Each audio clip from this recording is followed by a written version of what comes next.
Nessa semana nós lemos a Parashá Bo. A Parashá ela continua falando das pragas que Deus foi mandando para os egípcios.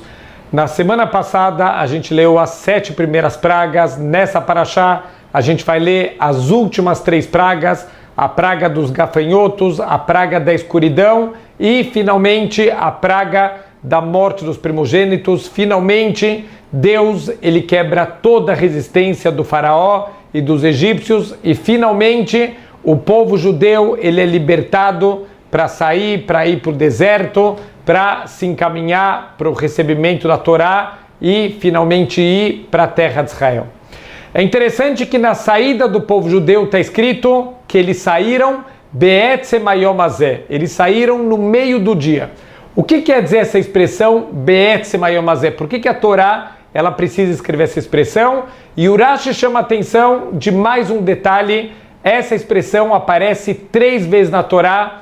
Em relação à arca do Noé, está escrito que ele entrou na arca Be'etzem hayom hazeh, também no meio do dia.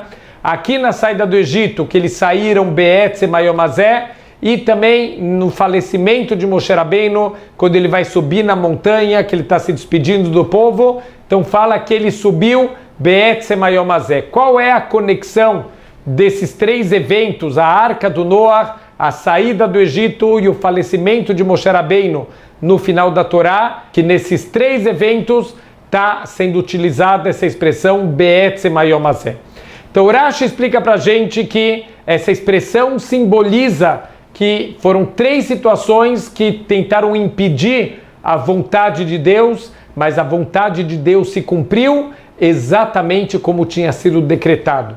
Em relação à arca do Noé, então está escrito que a população toda ficou esperando, mesmo que 120 anos se passaram, o Noé avisou que vai vir um grande dilúvio, ninguém escutou ele, mas as pessoas falaram, olha, se realmente começar a chover, a gente vai pegar machados e a gente vai quebrar a arca do Noé e ele também não vai entrar nessa arca. E assim aconteceu. Quando chegou o dia, começou a chuva do dilúvio, as pessoas vieram com machados para quebrar a arca, mas o Noé entrou na arca, Be'etzem hayom hazeh. Deus ele fez com que os animais ferozes eles ficassem em volta da arca protegendo e nenhuma pessoa conseguiu impedir a vontade dele de acontecer. Aqui na área do Egito também é a mesma coisa, provavelmente os egípcios eles estão muito bravos, os judeus estão saindo, levando todas as riquezas deles, aqueles escravos que por 210 anos estavam servindo eles deviam querer matar os judeus, querer impedir a saída deles, mas os judeus não vão sair do Egito como ladrões escondidos, com vergonha no meio da noite, eles vão sair Be'etzem hayom hazeh, com as mãos erguidas como pessoas livres e não como escravos cabisbaixos na calada da noite. Eles vão sair no meio do dia. E a terceira vez foi quando Moshe Rabbeinu ele está se preparando, está se despedindo do povo, mas o povo não quer deixar Moshe Rabbeinu subir na montanha. Eles sabem que quando ele subir na montanha ele vai falecer. O povo judeu quer impedir ele. Deus falou, ele vai subir Be'etzem hayom hazeh, mesmo que vocês tentarem impedir, ninguém vai me impedir de cumprir a minha vontade. Também, atualmente, tem muitas situações, a gente sabe a famosa história daquele navio Titanic. O construtor do navio Titanic, ele falou que esse navio, ele é tão forte, ele tem tanta tecnologia, que nem Deus pode afundar esse navio. A gente sabe o final da história, esse grande navio não terminou nem a sua primeira viagem. Muitas pessoas querem ir contra a vontade de Deus, muitas pessoas vão pelo caminho do mal, mas o final da história a gente já sabe, sempre Deus ele vence, Deus tem o poder total, Deus tem o controle de tudo e todos aqueles que querem ir contra a vontade de Deus terminam de uma maneira melancólica e tendo que aceitar que essa é a vontade de Deus. O Talmud traz um outro exemplo, Tito, aquele imperador romano que Deus, quando ele destruiu o Beit HaMikdash, ele roubou os tesouros do Beit HaMikdash, ele estava no navio, Deus mandou para ele uma tempestade e o Tito falou: Deus, você é um covarde, o Deus dos judeus, Você só vence as pessoas que nem o faraó que você afogou, você só sabe lutar no mar. Eu quero ver você lutar comigo na terra.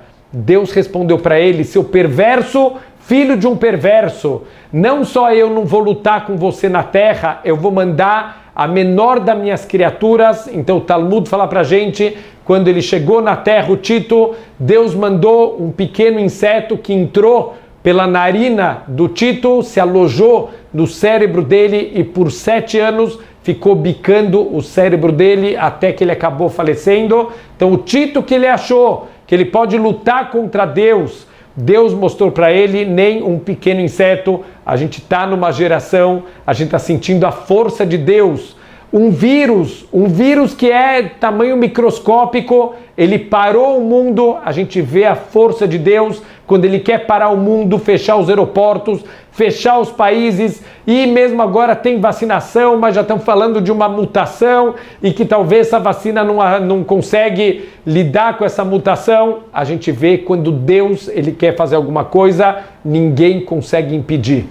Teve uma história que aconteceu em 2005, uma mãe, ela estava com a filha, sábado à noite, a filha vai sair com os amigos, para o carro dos amigos lá, a mãe percebe o menino já meio alcoolizado na direção, então a filha entra no carro, a mãe está preocupada e ela vai perto do carro e fala, filha, olha, vai com Deus. E a menina quis fazer um deboche, ela falou, olha mãe, tá tão apertado o carro, se Deus quiser ir com a gente, só se for lá atrás no porta-malas. Infelizmente, aquele carro sofreu um acidente muito forte, morreram todos os ocupantes do carro. O único lugar do carro que não sofreu nenhum arranhão foi justamente a área do porta-mala.